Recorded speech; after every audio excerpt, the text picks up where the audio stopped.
And Mama always said nothing would ever happen with her pimples and her bad nose and eyes. Ah, and there's Mama. Oh, how gorgeous she was. And who is this beauty? Oh, my God, it's me.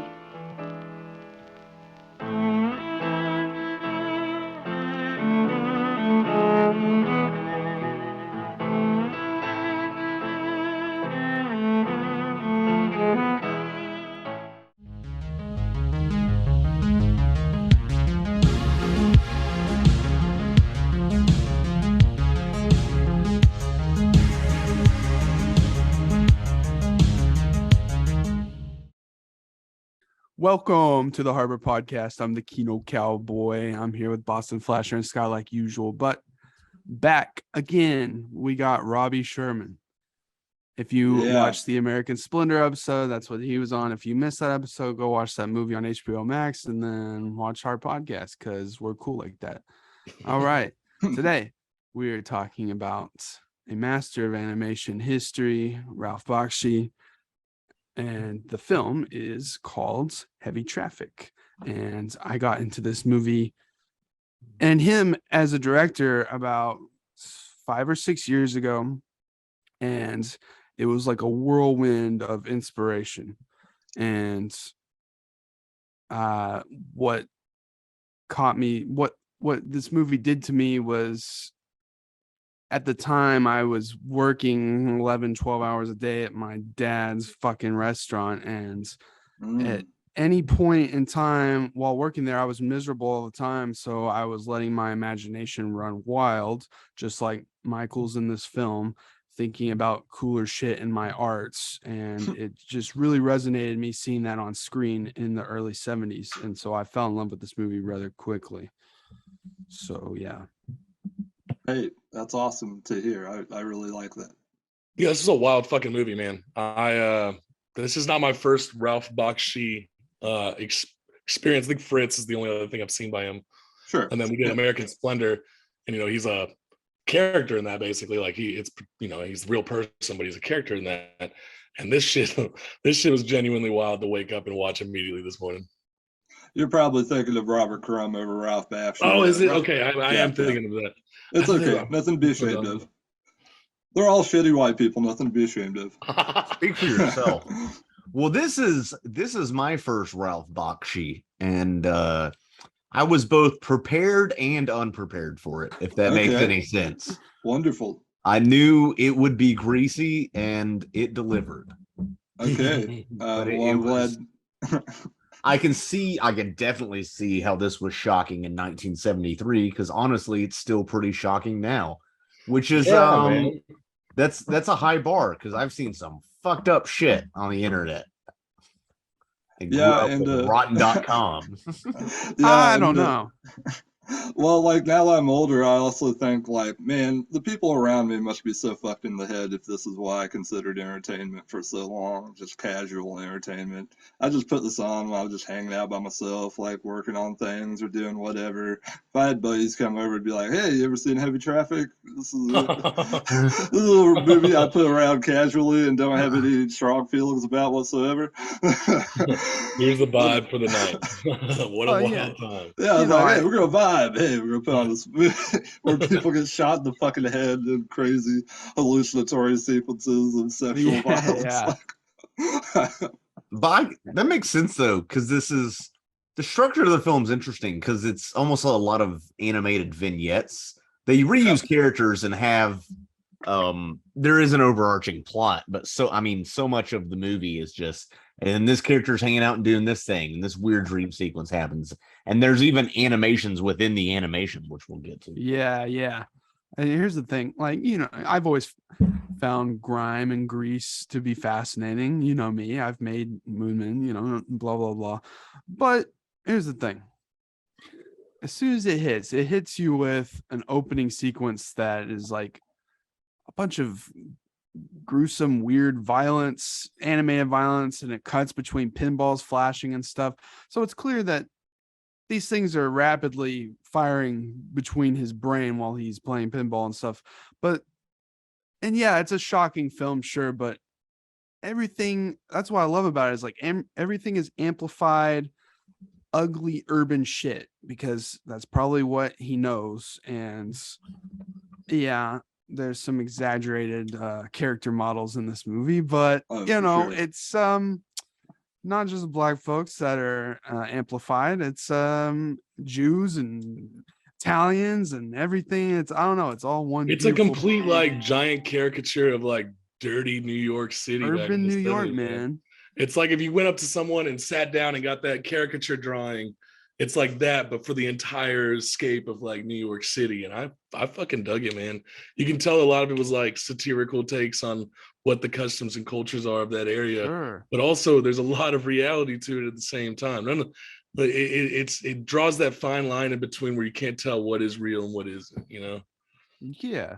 And also I like that being a testament to being closer to what shit really was like living in New York back then, because the media's portrayal of like I know this is early 70s, but the 60s, 50s, and 60s was this clean, like kind of image of living and stuff. And this is just, yeah, I grew up thinking all the 60s movies that I watched and early 70s even were through my mom. It was all sanitized, wholesome shit. And so of course you can see why this movie hit me in the fucking mouth. And I was like, I need more of this. This is fucking awesome. So, hey, definitely. How are you feeling, Scott? Do you want to contribute anything? No. I mean, we'll go about it, but yeah, this I didn't know a lot about this movie. I didn't know. Yeah, I kind of knew that Bakshi's stuff was often set in New York, and so it's called Heavy Traffic. So when it ended up in New York, that's fine.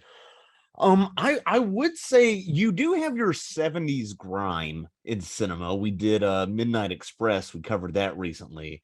And as many caricatures and racial caricatures as you could argue there are in this, still not half as racist as that movie. But this is almost like an animated predecessor to, I don't know, something like Taxi Driver or even Joker. You want to know my comparison that I thought when you say that? Do you guys remember the Disney movie Oliver and Company? Yeah. Remember how I actually never saw it, but I know what you're talking about. Dude, it's like the Disney-fied version of like fucking New York, grimy New York. Yeah, no, for real. It's crazy to me because like I was thinking about that. I was like, man, there's scenes where you see like the gutters spurring fucking smoke, and like the only like villain surprisingly is a guy who's like you can barely see his face and just like smoke guttering out, and like everything looks nasty until you get to Manhattan and stuff. And I don't know, it seems like it could be influenced by it. That's interesting because like that movie is like it's got Billy Joel singing about like life and stuff. This is Oliver and Company with good music.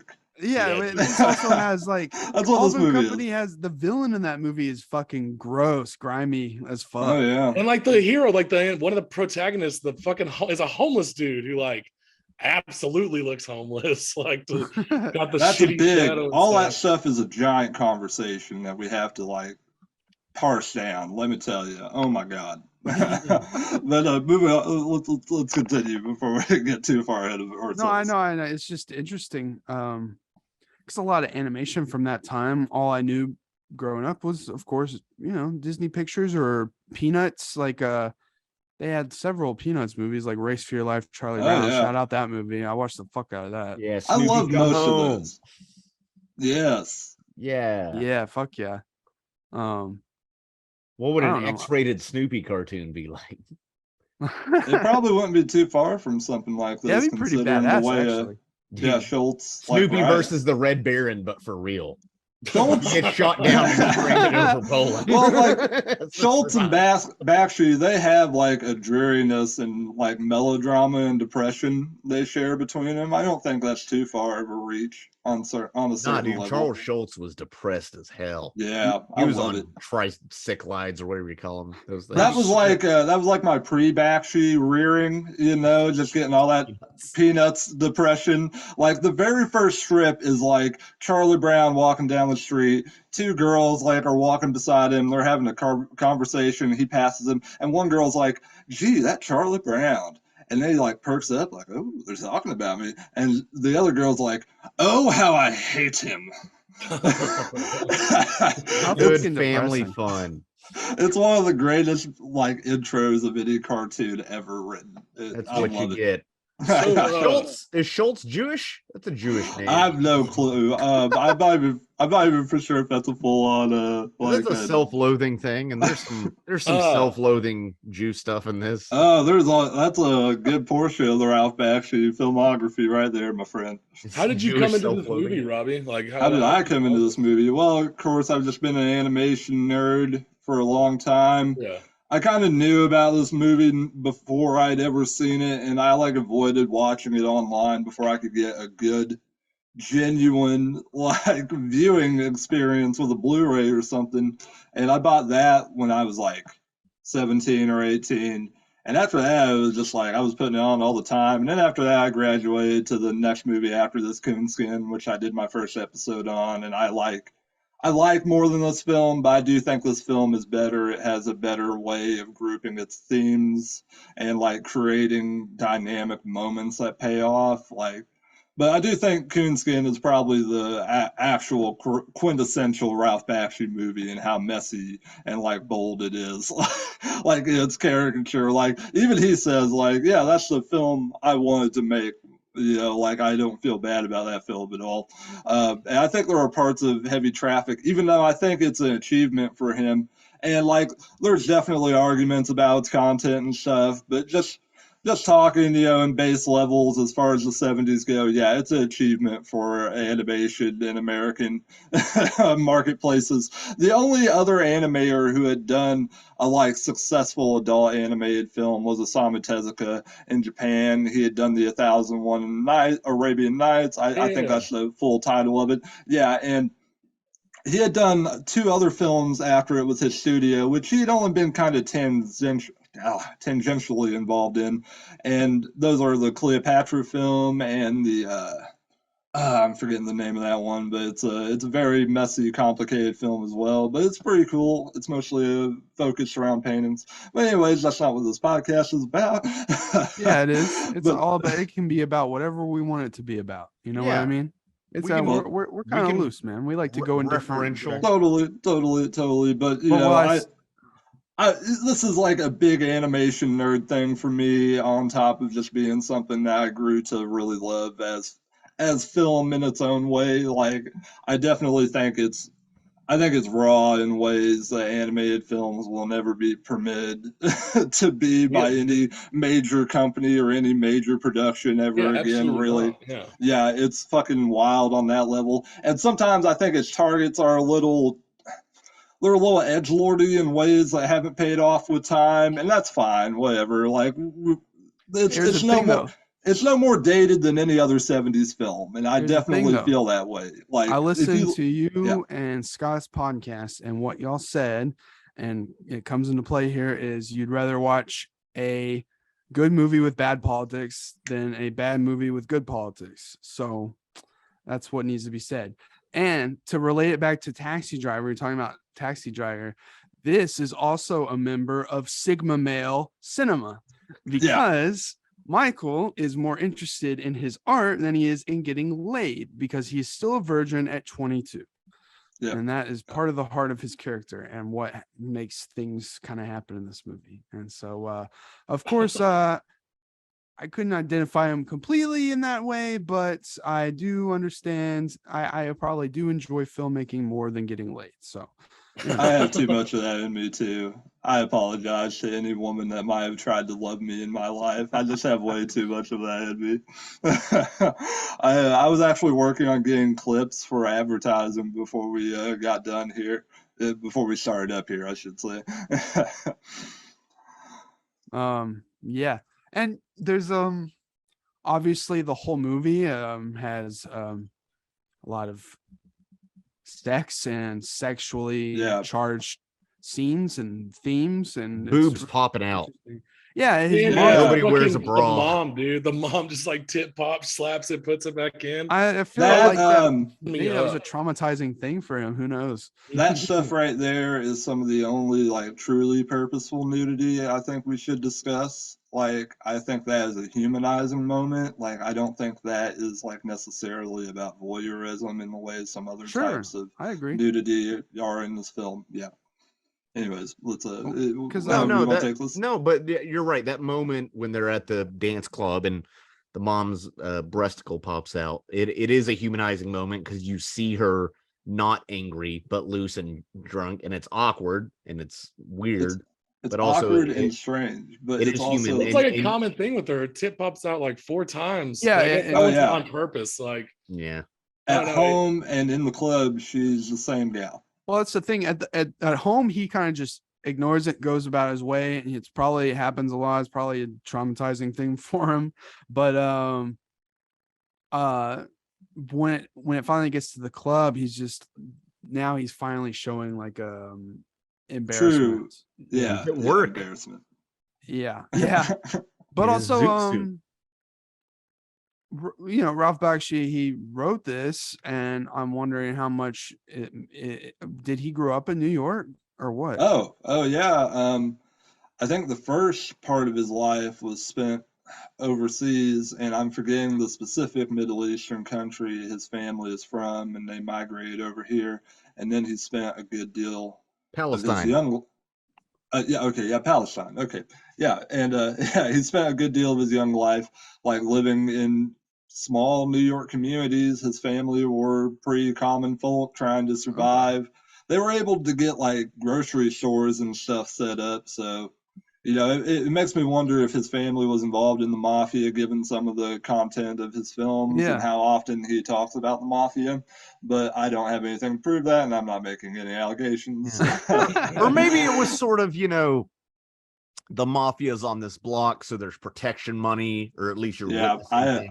This is also a year after The Godfather, which is another yes. one And of then the in New York- 75, we get Coonskin, which itself is a certain type of direct attack on The Godfather and the sentimentality of mafiosos in cinema. Huh. Yeah. Well, I'm wondering how much is there any of Michael that Ralph, of himself that he put into Michael? I almost guarantee it. I mean, Bakshi has talked in interviews about how he has like been embarrassed about stuff in this movie and how this stuff is actually very personal material that he didn't even take into effect as being very personal material because he's disassociating from it on a certain level. Yeah, which is interesting to me because the film, it's interesting how it turns his parents fucking fighting all the time into this silly slapstick routine, Yeah, it's scary. Like it's demented. The when they do that, like that's a scary situation. I see it as silly, and I also it is silly, but I'm saying just like the taking something that's completely fucking disturbing would be, yeah, it's a way to cope for sure. The live action Michael. His like coping involves like these turning his mother and father into very round like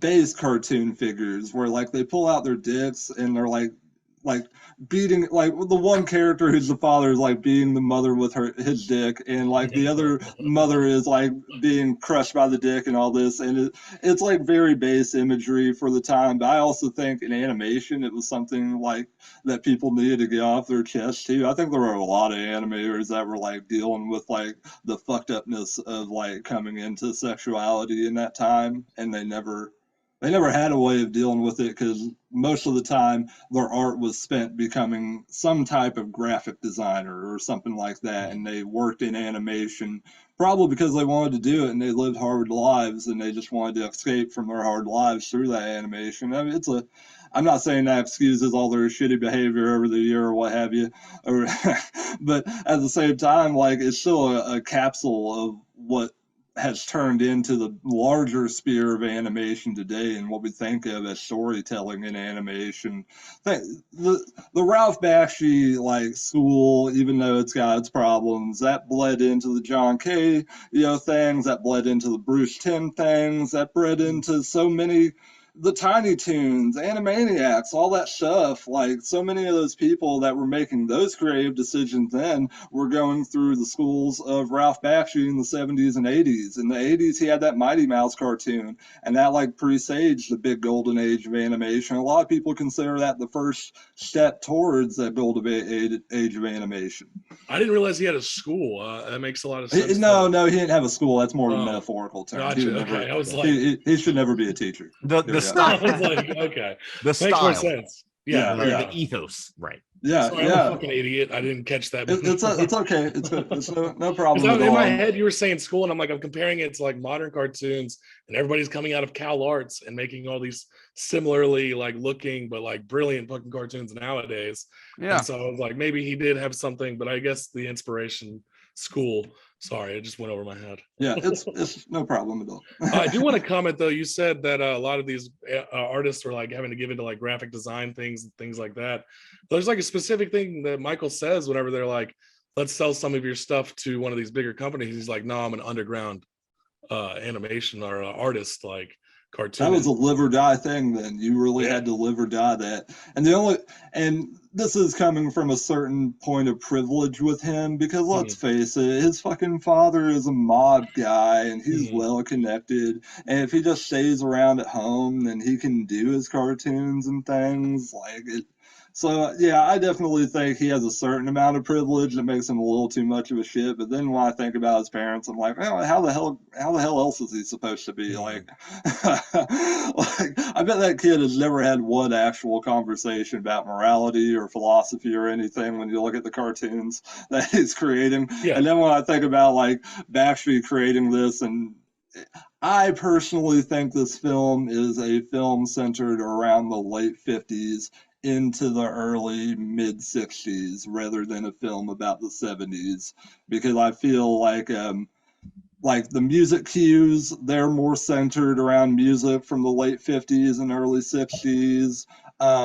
People don't necessarily talk with the same type of gait, and it feels like some of the phrases feel more like beat poetry than they do like anything coming out of the 60s and 70s. And I definitely feel like Bakshi has more influence from the Beat generation on a certain level. And I think he like kind of likes to ridicule the Love generation, because he was a little older when he actually became something of a countercultural icon, for whatever that counts for in Hollywood then and now.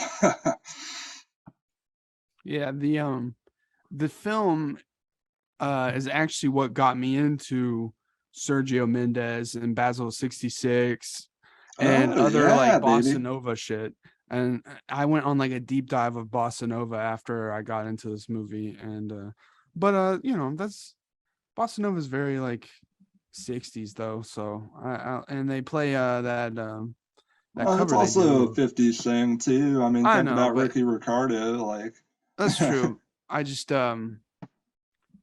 Scarborough Fair, the way it plays in the movie is I love it so much. Oh, I think that's that's one of the most enchanting parts of the film. It was one of the things that made me fall in love with it. I'd never heard that before. I like that cover more than I like the original tune. Yeah, me too. Yeah. Good stuff. People at home listen to Sergio Mendes. They and Razzle 66. They do their own original stuff, but they have a lot of covers. And one of my favorite covers is Norwegian Wood by the Beatles. I really like that version that they do. Good tune. But I can see why people might see this movie, of course, being too much. But here's the thing: if you've spent time in a big city, then you're gonna recognize some of the people in this movie, whether you realize it or not. Some of the people you might have seen, been around. Some, I don't know. I just feel like even in Little Rock, it's not even that big of a city, but being downtown at night on a Friday night, it just reminds me, like the guy he's on the rooftop with they're chasing down the pigeon and shit. The way the guy talks, he reminds me of some of the people I've interacted with in late night greasy sectors of the city. So I don't know. Yeah, that's a big part of my problem with loving something like this, is that I kind of want to look at the better parts of it and like have to compartmentalize the worst elements of it, because in actuality, the reality, it's not going to be pleasant. It's not going to be loving. My life hasn't been always pleasant and always loving, and I don't feel like ignoring the darkness of life ever brings about anything better. And I Yeah. feel like if you can't analyze it and actually rationalize it and then move on and learn from that, then you're not doing your part as a consumer of entertainment on the whole, because entertainment is so interwoven with business and life in general. If you don't understand those things about entertainment and why people are, why people are upset about the stereotypes in this movie or something, then that's on you, definitely. But at the same time, this is a person who's you're going to have to forgive me 1 second. I have to change out my cord here. My monitor failed on me. Well, like I said, like he was saying, if you can't see how human this movie really is, then I don't know. I feel like especially in that time too, we talked about how the 60s and 50s New York, it's always presented as like clean and like a beautiful city and like, oh, so much diversity, everybody gets along type thing. Sesame Street. Well, yeah, you've got to experience like the realness of New York is like there's dirt and grime like any other big city, and if you want to experience the wholeness of that unique city and of being human have entirely, it's like not everybody's going to fucking what's that big ass toy store and fucking KB Toys. Yeah, the fucking one where the Tom Hanks isn't big. Like everybody's having the big experience, but like some people are out there sitting in front of barrels, fucking playing harmonica and getting warm, you know?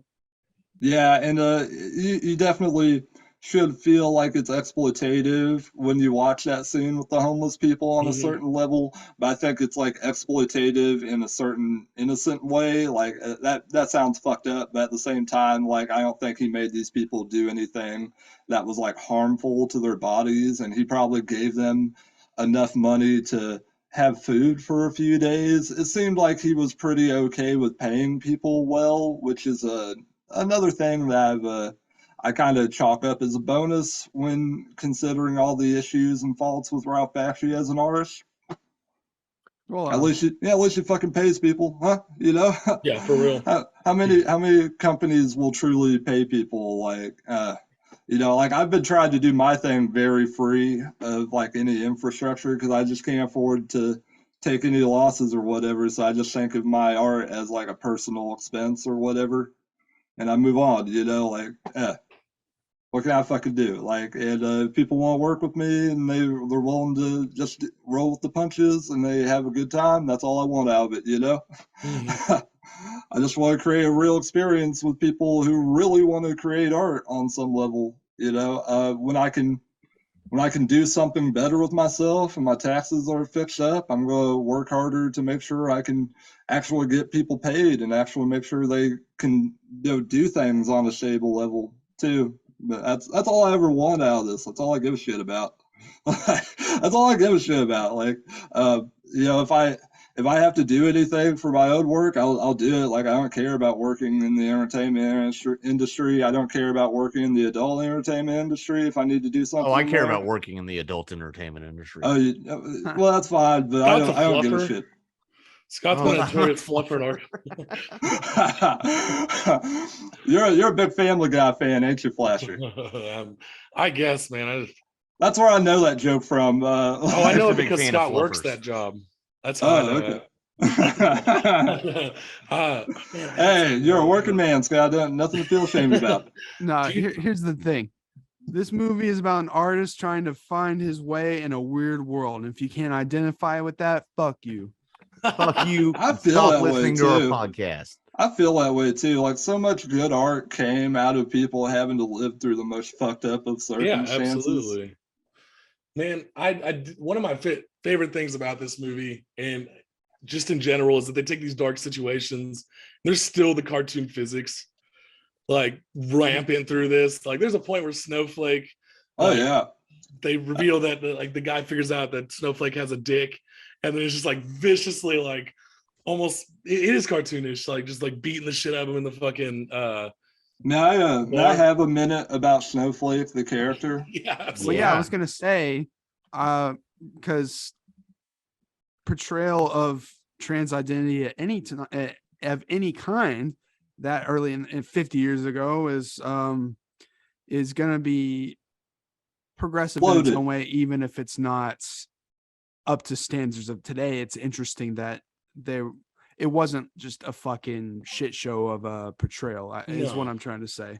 You know, I think this is one of the first things I ever saw in my life that humanized the trans experience for me, because I just, man, the place I live in, it's such a binary fucking place. Like, if you're not an alpha male, you're probably gonna get your ass kicked constantly, or you're gonna be under threat of getting your ass kicked constantly. We didn't have any metal detectors in my school, so if you were a fucking weirdo, you were probably under a target for a lot of people, suffice to say.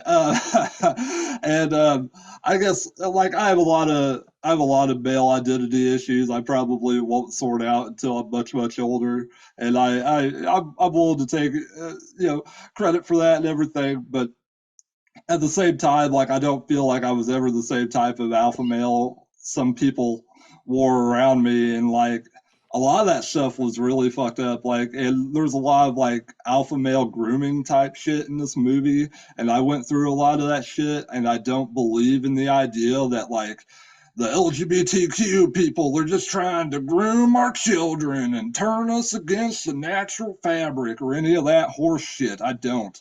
I think that's bull crap. Yeah, absolutely. I think that ignores the fact that we've had a constant strain of like pure alpha like breeding of people through the years, like grooming and shit.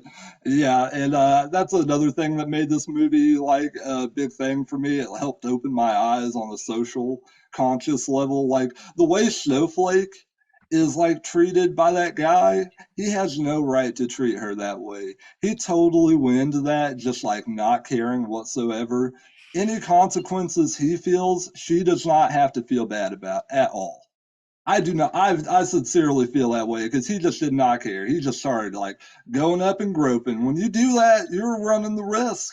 That's his fault. That's all on him. That's all. And like, I think Snowflake is a better portrayal than a lot of people in Ralph Bakshi's position would have made, because they do make her like, okay, making trans people the victim in things is its own problematic trope, and I don't necessarily encourage people to do it. But I think within the time frame of this movie coming out and thinking about how she's treated and how she's ultimately a sympathetic figure that we're supposed to be introduced, it represents a dynamic that is much more complex than we we would give it today by any measure. Like, that's the thing about this film. Like, its tropes and things are so old that they've been broken so many times, and we've gotten so far past them on a certain level that it feels reductive. But understanding the complexities of doing these tropes in that time is what's fascinating, is what's beautiful about it, in my yeah, opinion. but So the way I looked at Snowflake, it seemed like she was purposely trying to get herself the shit beat out of her because she's a masochist, isn't she? I do think she is a little bit of a masochist, but I think the guy goes completely Too. overboard. Yeah. Okay. well, sure, And yeah, Yeah, but it like subverts it enough. to the point to where she breaks. Because I think Snowflake is having a little bit of fun at first, but I think after a certain point, it's like, why is he doing this to this degree? You Yes, know? but it still subverts the scene enough to where I think it works better that way. And even after, and it also shows the stubby dude going after and beating the Shorty. shit out of the guy Mhm. afterwards. I So like Shorty. I thought that was interesting. I don't like Shorty. I Yeah, thought he was yeah, a cool guy. and then she's at the bar afterwards. She's like, "Oh, why did he have to leave?" It's like, Jesus Christ, dude. Yeah. But Snowflake is also, a super conflicted person too, the and movie, yeah. its portrayal of Carol too, it could have been way problematic. But Carol stands up for herself a lot, and she's just trying to be a bad bitch. And I like her character. Bad And bitch mentality before bad bitch mentality was yeah, coined, exactly. honestly. and like the way her friendship dynamic with Michael, I really enjoy in this movie. And I don't like that he hits her in the face towards the end. That was shitty. But for the most part, it's a really interesting dynamic because they don't like, yeah, he's attracted to her and shit, but he's not constantly trying to have sex with her. And it is funny though, like the one time she ends up naked in his bed and he fucking passes out cold. Like, how fucking sad. Oh yeah. And wow. Not only that, and then earlier in the movie, he can't. One of the funnier, because the movie's pointing out certain insecurities he has with sexuality, and straight up when he tries to pull the unclasp the bra and he can't, and he rips it off, dude. That's so embarrassing. And the way they have live action models in negative in the back, like laughing at him, is so nightmarish, but also really funny. It's such an interesting blend of like nightmare and comedy at the same time, mixed with like, it's like psychedelic, man. I was gonna say, this would be a hell of a movie to watch on psychedelics. Fucking dude. Amazing. I might have to come back to that one. Yeah. Yeah, I have a lot of like fears of women laughing at me, so of course this movie appealed to me from a young age. I want to touch on that masculinity thing you said about the grooming stuff, because like you're absolutely right. There's more of like an alpha male grooming than anything else in this country. Like when Angie like gets the hooker for him, and it's like, yeah, now you basically like fuck her in front of him. Like I had experiences similar like that with my dad. Like my dad jokes and like trying to push sexuality on me when I was like 12, 13 years old type shit. Trying to make sure I wasn't gay and stuff like that. And I've never had a parent who knew the border. So it's like it is super common, and it's I guess I didn't think about that until now. Yeah, the groomers are truly the fucking alpha male fucking individuals. Yeah, like truly. I'm trying not to be like very randy with my account, you know what I mean? Like, I think there's a fucking limit, try to be a little professional, let everyone have a fun, a good time on a certain level. I think a certain part of my audience is definitely very real and like stuff like this, and when I do stuff like this, but I also want to talk to other types of people, I don't want to be in my own little bubble all the goddamn time. No, echo chambers are toxic. They are. Well, also, and there's alpha grooming, not just from parental figures in real life, but also, when we're in high school and you're hanging out and you're going to parties and stuff, you're around a bunch of dudes, they're like, what, you're not laid yet? Come on, just ask this chick, blah, blah, blah. And that can lead to some bad everybody shit. Thought I got laid when I was like 12 years old. I didn't get laid in high school, but I was sure pressured to, even though I probably wouldn't have been emotionally ready for it, even though I wanted to so bad. So, when he gets insecure and he's kind of like indirect about whether he's a virgin or not, that's another thing I didn't identify. I lost my virginity before I was 22, unlike him, but that's not the point. When they even have that chick on the rooftop for him, and it's like, Jesus Christ, dude. And then, it's hard to not go for it, when you're that down bad, I guess. I don't want to be like an incel, like sympathizer or something, but I also think part of the reason that type of movement has bred the fuck out for so long is that men don't feel comfortable talking about their feelings. And part of it is because they have to be around other men all the time, and they know the way other men actually talk when they're not in public. They know the way they criticize other men. Like, that's a big part of like the problem with people have like embracing their actual full-on sexuality. Like, they have so much pressure from friends and family that they can't really decide if they might be gay or if they might be trans or something like that. Like, I'm a pretty straight guy, but I can admit that I found a dude handsome or attractive or whatever. That's not a big deal. Well, thank you, Robbie. Look, not you, Scott. You don't get to take credit for that, sir. Maybe you put on a nice sparkly red Daredevil suit. That maybe you'll get a little closer. Is Ben Affleck your crush? Sexuality itself is a spectrum, though. It's to this point where like we never realized that back in the day, but it's like there's so many. I used to have like legit fears if I were to ever be something that's not straight from my father. Yeah. I used to have True. like true fears about it, and now it's like I'm accepting. I'll be attracted to anybody who I want to be attracted to. I'll be in a relationship with anybody I'll be attracted to. That's something that you have to come in terms with for that took me fucking years. Yeah, So, and like at this point in life, I'm just like, if I really did find a man attractive or whatever, I'd just do that because I don't care. Like, it's not a big thing. Like, you have one life to live. Why not try to experience actual love Why from not it suck when a you dick? can get it? Yeah. Thankfully, we are living in a time where progressive folks are making sure to vocally say, hey, let's practice being more open with our For emotions now. I hopefully it won't regress. It could in certain sectors, but I'm saying, you know, all my friends and I are progressive, and we're all when one of us is having, you know, mental problems or thoughts, you know, we come to each other, and it's, I don't know, it's a nice time. And I can think back to high school and a fear of being gay or being an outcast. I remember seeing Julian Casablancas on a music video. I was like, man, why is this guy kind of good looking, huh? No, but then you gotta accept some stuff. And what I did accept is that I'm attracted to femininity, and that comes in its own spectrum. You know what I mean? Yeah. So I don't know. Totally.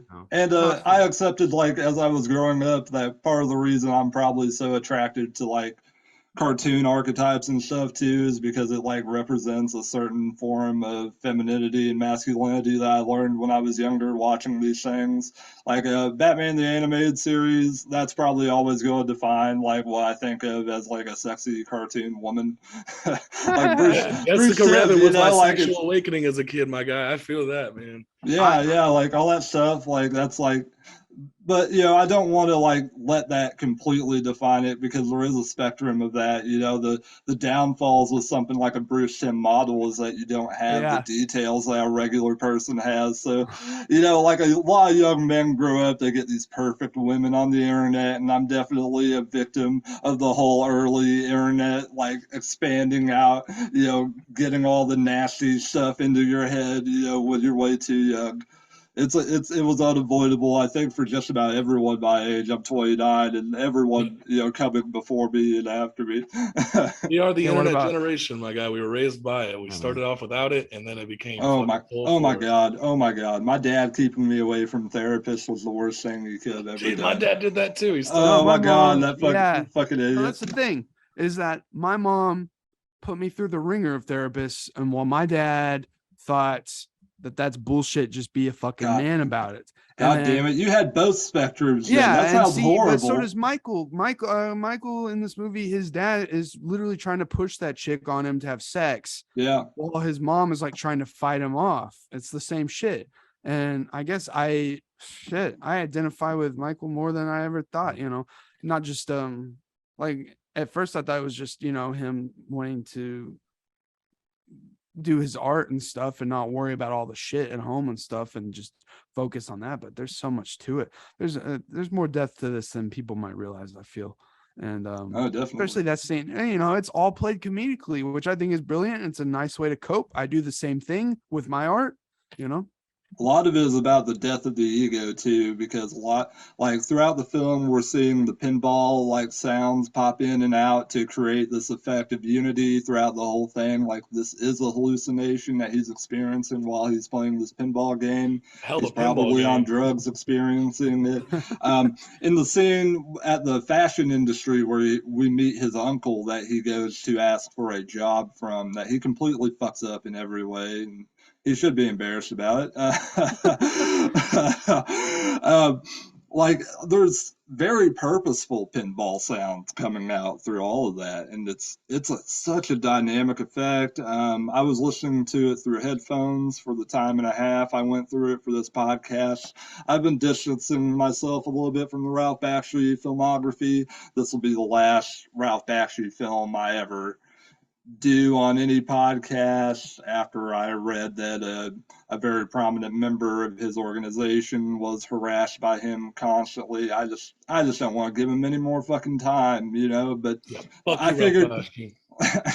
I figured this film is so instrumental into how I view the world and how I've been interacting with the world that this one and doing Coonskin, that's about as much as I really need to give him, and it's an honest thing I can talk about with my audience at least. I don't want to be like somebody who's always creating a extreme barrier. Like I hate these artists that like can do no wrong or whatever. It's like God, I fucked up so many times. Like I just want to make like art and like criticism I feel good about, and if I don't make money off of that doesn't fucking matter at the end of the day.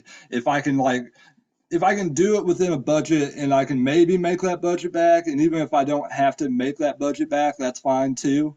You know, I just want to say what I want to say. That's what it's always been, and that's where all the frustrations come from. Is that I never like get to feel like I'm saying what I want to say, and that's the best part about my podcast. You know, I could pretty much fuck off and talk about how I feel spur of the moment if I want to. Like none of the things I thought about for this podcast really have come out. These have been a lot more intense than I anticipated, but that's good. That's off the cuff. That's part of the reason I like this film is because it's partly improvised. It's people creating in the moment, and they're failing sometimes, but that's okay too. There's a charm to that makes a film altogether, in my opinion. Like I don't think films should be perfect like all the time. If you think a film's perfect, then that's a critical flaw that you have. You're not capable of creating a criticism if you're doing that. Huh. I definitely think he obviously he was talking about in the movie how he wants to stick to underground, but no one's accepting his art underground. So then he gets that in with that producer who's in like a hospital bed, and he pitches the film to him, which we get like a, animation within the animation I love. Which is one of the craziest things I've ever seen animated. Yeah. I'm so fucking into that. You see Jesus kill God. Yeah, over a hot chick, and So how was it? Not bad. and the trash. That was like one of the funniest, darkest lines of the fucking movie, that God isn't even impressed with the most beautiful woman ever. Like that's like such good like male critique that if God exists, then he's probably just a fucking asshole who doesn't appreciate women anyways, and I love that. That's fucking beautiful, let me tell you. Yeah.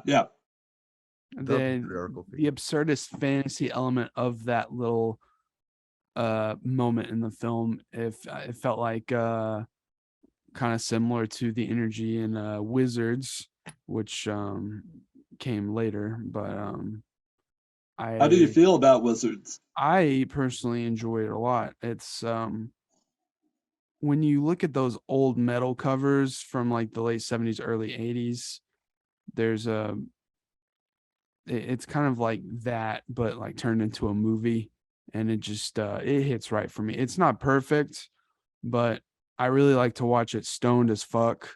That's a fucking great movie to watch high. Is Wizards. Casher, I would definitely recommend Wizards. You've talked to me about that. It's a fantasy movie. It's not as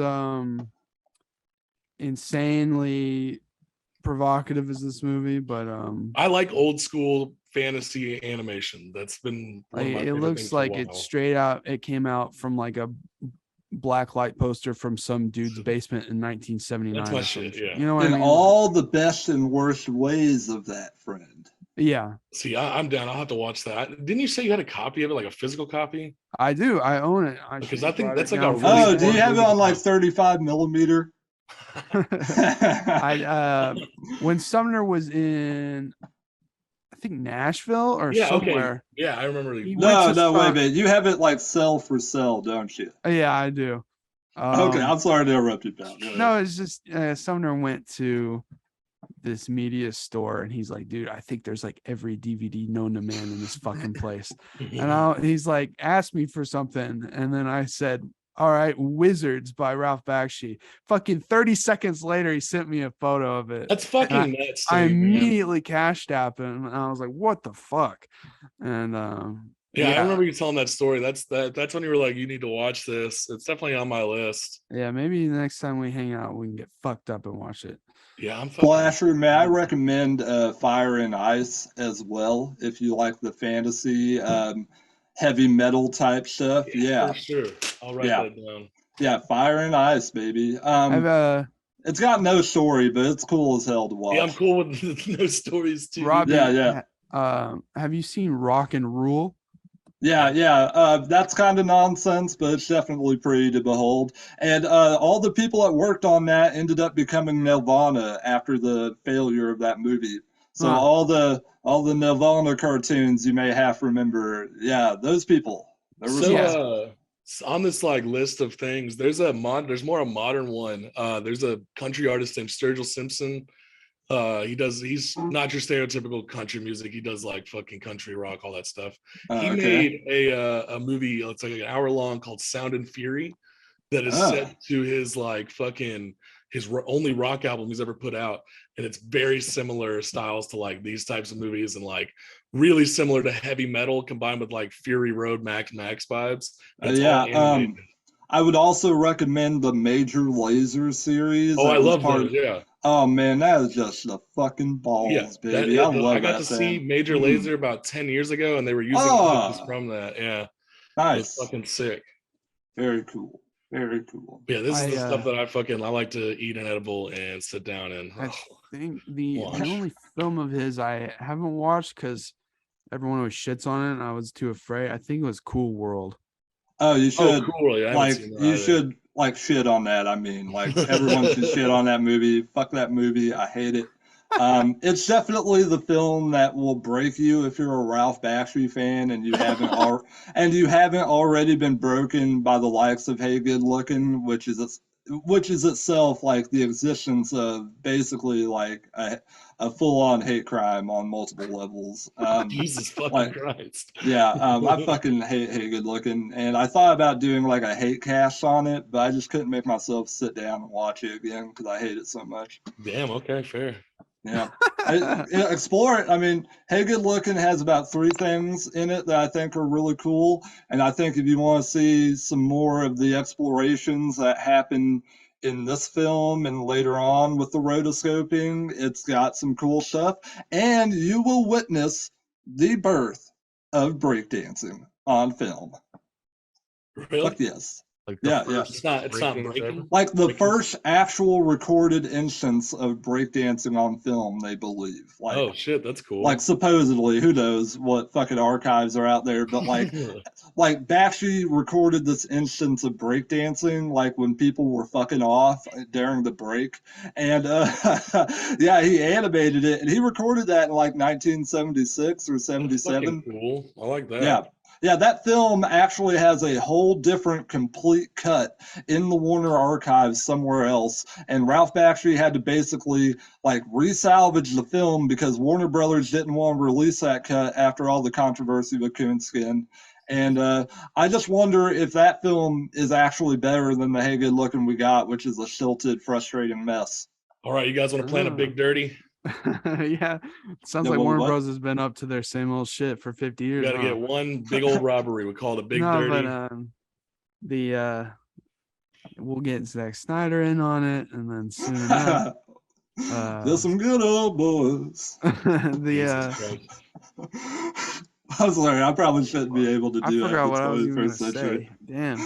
I'm so sorry if I'm cut everybody off. No, it's fine. Also, the ending when Michael's fucking shot in the head in slow motion. Fucking nuts. Everything goes into this psychedelic nightmare. It's my favorite scene in the whole fucking movie. It's so fucking sick. And which makes me want to fucking drop 5 hits of acid immediately, just like fucking throw it into. I think most people are afraid of like not only turning into their parents, but that their parents will kill them.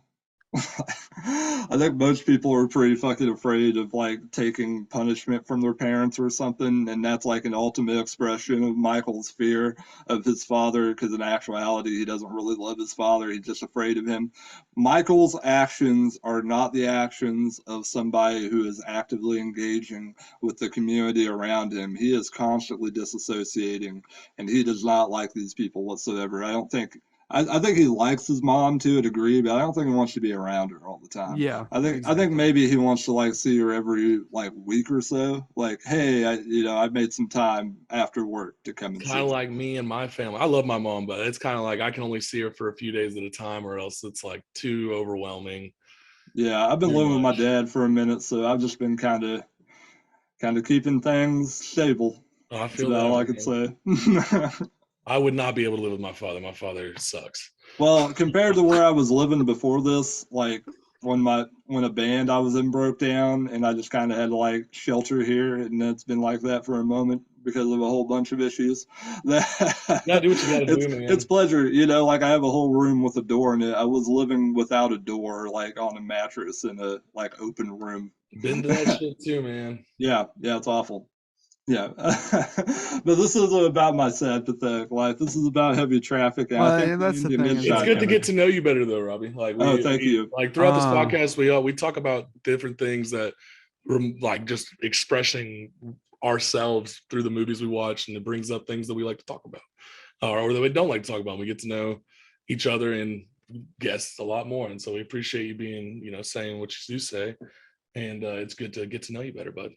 Thank you. I don't want to ever act like I'm some elite guy who's like just got a perfect life or some horse shit like that. I think, Oh, When yeah. I think glamour, man. I think Robbie Sherman. Yeah, you'll have a more to muse on when me and Adrian get done with our shorts coming up soon. Oh, nice. I didn't know you We have guys some were. plans. Yeah, it'll I be didn't know you fun. guys were Yeah, collaborating. we're gonna be doing something, and then me, Adrian, and Scott are gonna be working on something here in the near future. yeah, I We think are. we are, anyways. I'm no animator, but I can provide a voice. Oh yeah, and we can write and we can figure out a good story. Holler at me, dude. I'll That's what fucking do it, matters bro. before we even animate. Most Right. animators aren't good storytellers, and they I need was to gonna learn to say, be good man, storytellers. if I'm happy to voice act too, man. I Oh, charge a okay, flat rate of $700 a minute. okay. I The like voice acting a that's lot. the thing. Actually. Hey, That's you're the cheaper than an OnlyFans account. Good on you. I've had a high concept sci-fi story written down for fucking 8-9 years that I've always wanted to make, but I'm no animator, and I figured, would it be feasible one day if This I had is the cash to direct an animated film, even though I myself cannot draw? Hey, Kino, my um, brother is an animator, right? Like a I know, but pretty talented this would one. be I'm just like letting you know. If you this ever would want to be know, like in the timeline where I am very successful and can pull a fucking $200 million project. Oh, it would be that. It's not your brother as a mangaka just drawing furiously chainsaw. you're trying to get your own Adventures of El Super Beast show off the ground, ain't you? Man, fuck that movie, dude. Oh my god, you just unlocked like a deep memory of me and fucking Adrian when we were like 15 years old watching that in my living room back in the day. Holy we like shit. rented it. We were like Like late night, we're like, fucking watch that, dude. we were on the pay-per-view thing, and we were like having an argument back and forth whether his mom was gonna like look into what El Super Beasto was once we Oh owned it. god. Oh my god. I can't even like. Okay. I Fuck saw yeah, that. dude. That's Rob Zombie's film. Yeah. The Rob Monsters is coming Zombie's. out next week, and we'll have a cast on that too. No, we will Yeah, not. I'll have nothing on that, thank you. no. But that came out right after I had seen all these good movies, and I was like, huh, this is definitely not as good, and maybe he shouldn't be doing this in this day and age. Yeah. But like, it was so wild to me that he went out of his way to do it, and I thought it did like give him a certain level of genre credibility he didn't have before. I'll say it's like a minor thing for him, like good audit. Like it had okay animation. He had a bunch of good Spumco people working on it that had funny stuff going on in it. Yeah. Yeah, it's I'm gonna have just to as good as rewatch that. I that haven't watched it in mediocre 15 years. that mediocre Jay and Silent Bob animated movie. I will never watch that thing again. Do you own that Yeah. one, Kino? I Huh? Do you own that one?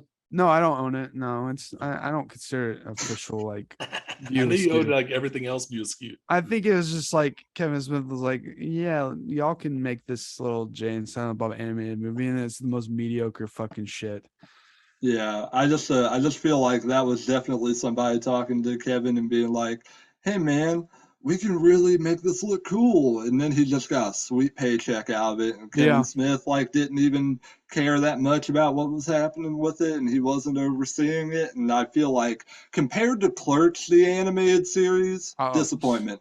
Like That's Clerks, dude. oh man, the animated series is such a level up. I'm going to be covering Clerks 3 with my buddy Chris Revel sometime Cool. soon. We covered Clerks 2 with Chuck Staten from the Chuck and Brad podcast. And he's got a new show called Fun Bearable as well, which is hilarious. Yeah, Fuck man. yeah. The fucking Clerks animated series is like, it's a cult classic for a reason. Like, Yes, dude yes. from fucking Seinfeld was like headed the production and shit.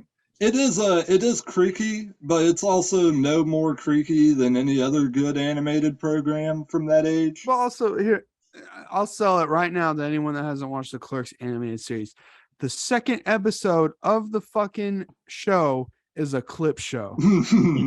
I forgot about that.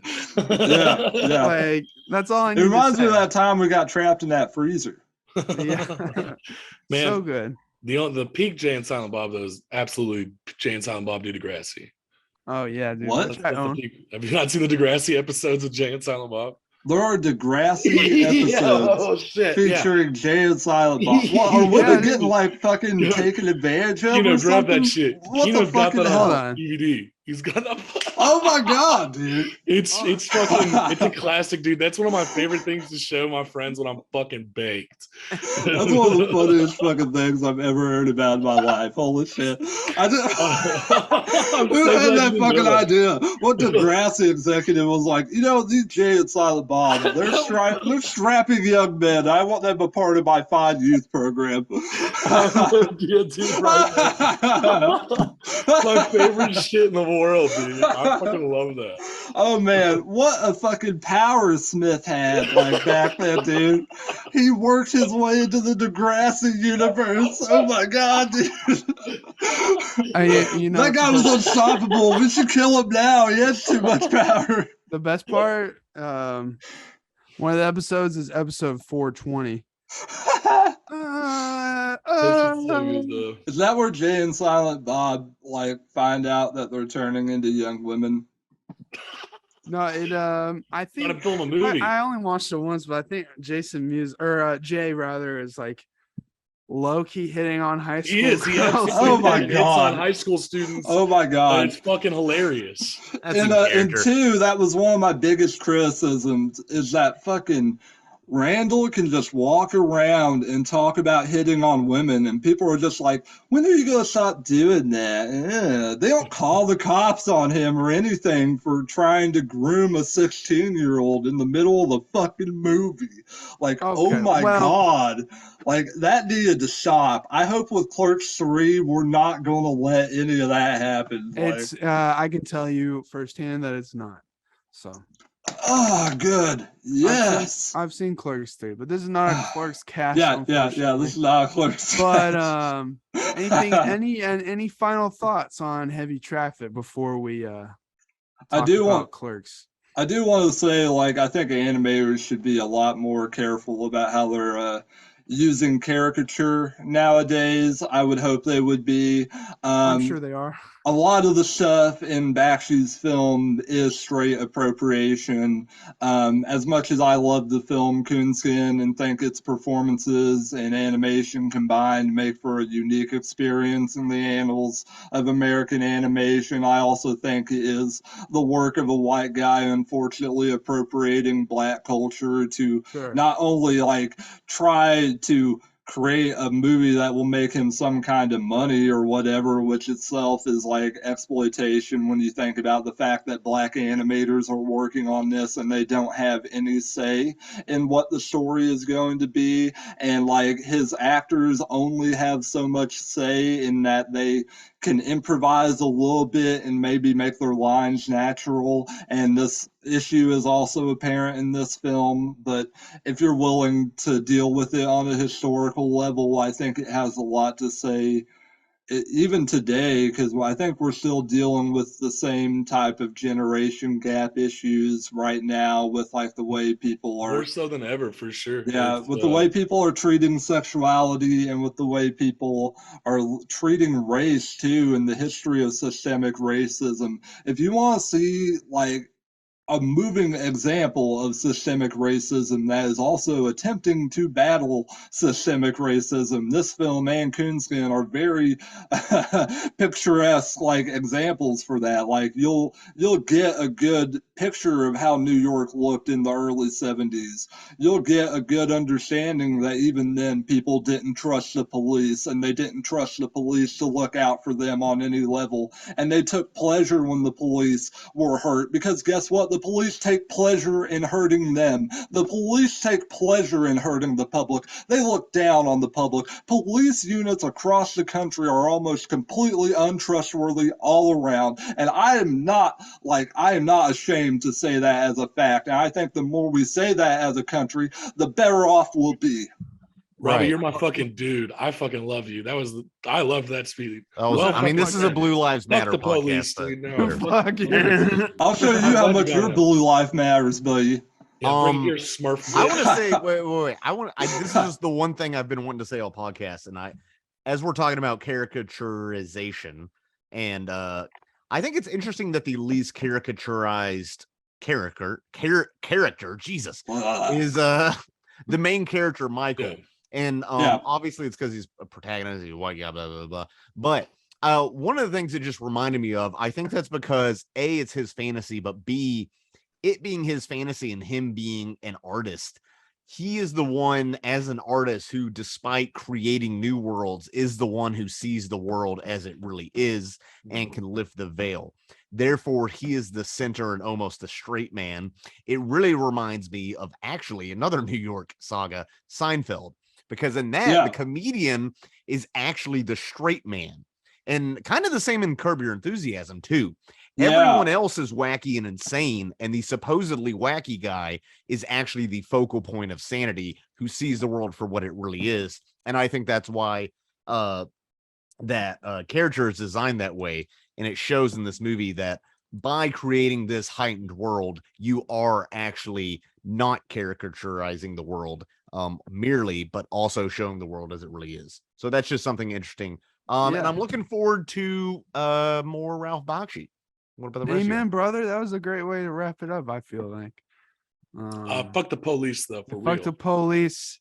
And this movie rules. It's actually one of my top 10 favorite animated films of all time. So I'm glad y'all came around to watch it.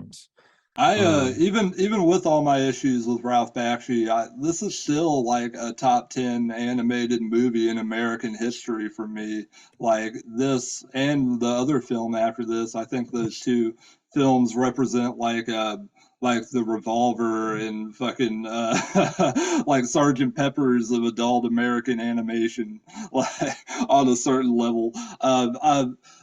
There may be other comparisons that are better, but for me, like from what I've come across, I really think these things represent like a certain peak of adult animation that it never had again on film.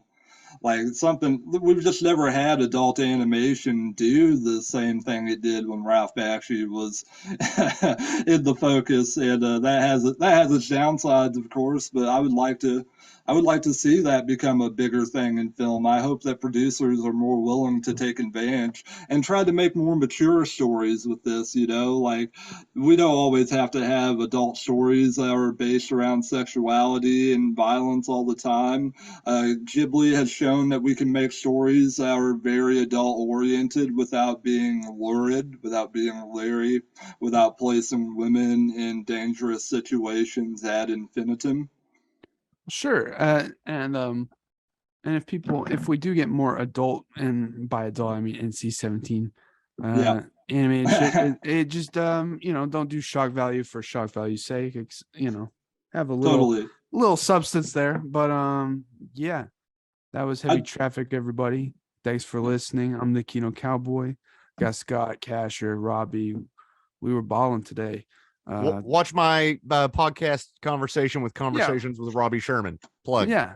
Thank you Plug so it. much for coming Link on in the again. bio or whatever. Yeah, watch that shit. I listened to it 2 days ago when I was driving back from Hot Springs, so it was fun. I liked it. We appreciate you being on, Robbie, and we hope to have you back soon. Appreciate being here. It was an absolute pleasure. Conversations with Robbie Sherman, everyone. Yeah, watch it. Yeah, yeah.